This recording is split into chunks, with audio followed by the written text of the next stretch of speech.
Take it, bud. Streak is over. What's up, boys? Hey, what up, boys?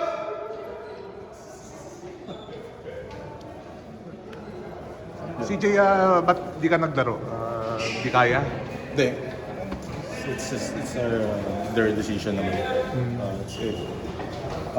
Hindi ko siya kontrolado. Sila yung and yeah. Pero may nararamdaman ka rin.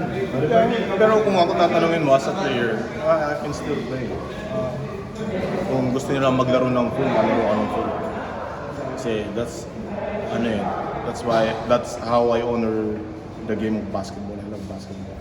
Kaya gagawin ko yung best ko para makalaro talaga. Even konting pain, lalaro ako. Nakapaglaro nga ako may tapilok. Hindi ako makapaglaro ng ganun. Pero record ka, ano ba yung naging diagnosis or yung naging injury mo, saan mo na? Partial tear lang yung last game sa NLEX.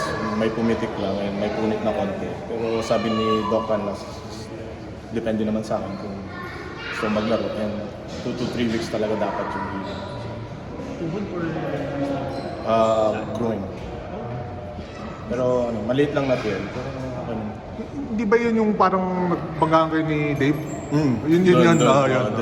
ko nakuha. Then trinay ko, akala ko may pumitik lang. Trinay ko. Doon ko naramdaman. So,